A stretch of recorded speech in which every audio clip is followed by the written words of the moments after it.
따지하오, 여러분 안녕하세요. 중국 교육 전문가 송선아입니다. 오늘은 2021년 수능 중국어 문제 제4주차로 마지막 해설 영상입니다. 오늘은 25번부터 30번까지 총 6문제를 풀 거고요. 3문제씩 해서 제가 2개 영상으로 업로드하도록 하겠습니다. 먼저 25번 문제를 볼게요. 뿌비에 관한 글을 이해한 내용으로 알맞은 것만을 보기에서 고른 것은 이라고 했습니다. 즉 여기 써있는 내용과 밑에 있는 보기의 내용이 일치하는 것을 2개 고르시오 라는 의미겠죠. 일단 한국어 보기가 있기 때문에 먼저 읽고 가도록 하겠습니다. 가볍고 작게 변화했다. 중국 최초의 화폐이다. 모양이 삽과 비슷하다. 제작자 이름이 새겨져 있다. 그럼 일치하는 걸 고르러 가보겠습니다. 布币是 중국 以前使用的钱 이라고 해서요. 布币는요. 입니다. 중국의 예전에 사용한 돈이래요. 예전이라고만 했지 최초란 말은 아직 없습니다. 样子像蝉 이라고 해서요. 모양이 样子, 모양 양자, 像, 마치 뭐뭐 같다란 뜻이고요. 찬이라고 하면 여기 써있죠. 삽이란 뜻입니다. 모양이 삽과 비슷하다. C 맞고요. 그 다음에 可分为几种 이라고 해서 그는 할 수 있다. 分为 같은 경우에는 뭐뭐로 나누다 란 뜻이거든요. 그럼 뒤쪽에 几종이니까 몇 종류로 나눌 수 있습니다. 지금 왼쪽에 보니까 모양이 조금씩 다른 것 같습니다. 이렇게 나눠진다는 뜻이죠. 它原来很重 타는 앞에서 말했던 요거 뿌비를 말하겠죠. 뿌비 原来很重 원래는 무거워요. 后来变轻变小 라고 해서요. 후에 가볍게 바뀌고 작게 바뀌었습니다 라고 해서 가볍고 작게 변화했다. A 맞습니다. A랑 C가 답이 될 거고요. 확인은 해보겠습니다. 上面写着 위쪽에 쓰여져 있대요. 그러면 이제 뭐가 쓰여져 있는지 요걸 봐야겠죠. 钱在哪儿做的或者有多重这些内容이라고 해서요. 돈이 어디에서 만든 것인지 혹은 有多重 얼만큼의 무게가 얼만큼이 나가는지 이러한 내용들이 쓰여져 있다. 제작자의 이름은 언급되지 않았고요. 통고 타라고 해서요. 그 뿌비 이 화폐를 통해서 거의 할 수 있습니다. 对中国传统社会 뭐뭐에 대해서 뭐뭐 할 수 있다. 중국 전통 사회에 대해서 社会에 대해서 有 가질 수 있습니다. 更深的了解 라고 해서요. 더 깊은 이해를 가질 수 있습니다. 라고 해서 了解를 명사로 썼네요. 了解 명사로. 그러면은 중국 최초의 화폐란 말 없었으니까 당연히 A, C가 답이 되겠네요. 자, 그럼 26번을 보도록 하겠습니다.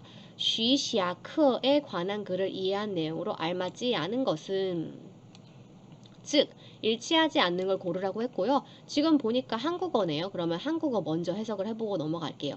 중국 찌양수에서 태어났다. 20여 세부터 여행을 시작하였다. 출생일이 중국 관광일로 지정되었다.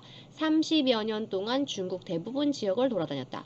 쉬시아크 요지 잘 모르겠으면 그냥 보통 이렇게 이중 꺽쇠가로에 있는 거는 책 이름이거나 작품 이름이거든요. 그러니까 요곳에서 중국 각지의 지리 상황을 소개했다. 이렇게 해석을 하고 올라가서 확인을 해볼게요.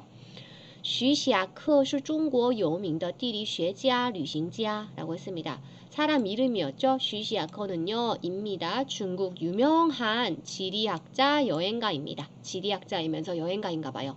他出生在江苏 라고 해서요. 그 사람은요. 지양수에서 태어났대요. 출생, 출생하다. 그러면 요거 맞죠? 1번. 그 다음 20多岁开始旅行이라고 해서 20여 세부터 여행을 시작했다. 2번도 맞네요.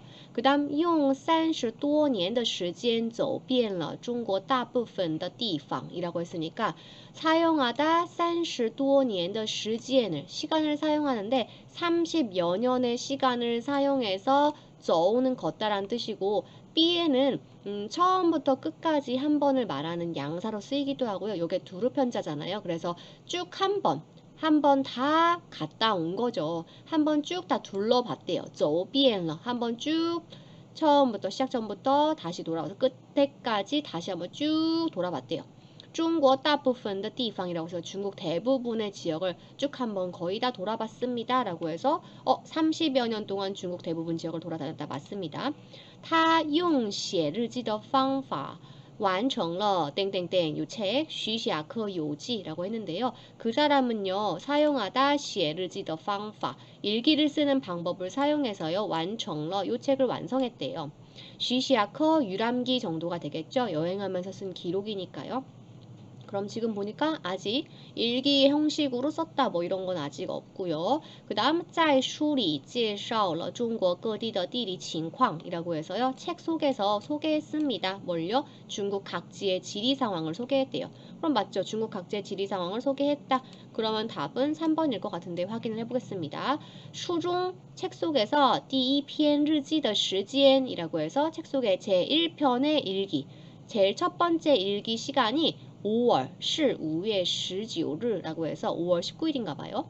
这一天现在为中国旅游日라고 해서 아하 요 첫 번째 일기를 쓴 이 날이 5월 19일이 이 하루가 이 날이 현재 왜 되다 여기다 삼다 중국 여행날 여행하는 기념일로 삼는다라고 했으니까 출생일이 아니고 첫 번째 일기를 썼던 5월 19일이 되겠습니다. 이렇게 두 문제 풀어봤고요. 이제 세 번째 문제까지 잠깐 풀었다가 끊었다 가겠습니다. 27번에 보니까 빈칸에 들어갈 말을 보기에 낱말 카드로 완성할 때 순서대로 바르게 배열한 것은 이라고 했습니다. 즉 빈칸에 들어갈 말을 찾는 건데요. 이걸 순서대로 배열하는 문제입니다. 요 세 가지가 들어갈 거고 이걸 순서대로 배열하라 라는 뜻이겠죠. 첫 번째 단어 보니까 쭈어라고 해서 하다라는 뜻이 왔고요. 인가이 같은 경우엔 조동사로 마땅히 뭐뭐 해야 한다라는 뜻이고 뿌 같은 경우에는 부정부사입니다. 자 그러면 한번 볼까요? 사실 요거만 보고도 답은 찾을 수 있죠. 뿌, 인가이, 쭈어 라고 해서 부정부사는 조동사 앞쪽으로 빼고 그 다음에 조동사 뒤쪽에 동사를 붙일 거니까 뿌, 인가이, 쭈어, CBA 바로 답이 나오겠죠. 이렇게 CBA 하지만 확인을 한번 해보겠습니다. 앞뒤 문맥을 한번 보도록 할게요. 这是你的错 이것은 너의 잘못이야. 错는 틀리다라는 뜻도 있지만 명사로 잘못이라는 뜻도 있죠. 이거 네 잘못이야. 以后 앞으로 나중에는 你不应该做这种事 이라고 해서 너 마땅히 해선 안 된다. 인가이는 뭐뭐 해야 한다는데 뿌 인가이니까 하면 안 된다는 뜻이죠. 쭈어는 하다. 즉 이런 종류의 일을 하면 안 됩니다. 라고 말했어요. 네, B가 知道了 알아들었어요. 라고 하면서 我以后一定注意 저 앞으로 반드시 유의하겠습니다. 신경 쓰겠습니다. 라고 말하고 있네요. 답은 CBA. 여기까지 잠깐 끊었다가 그 다음 영상으로 업로드하도록 하겠습니다. 여러분들 잠깐 쉬우시一下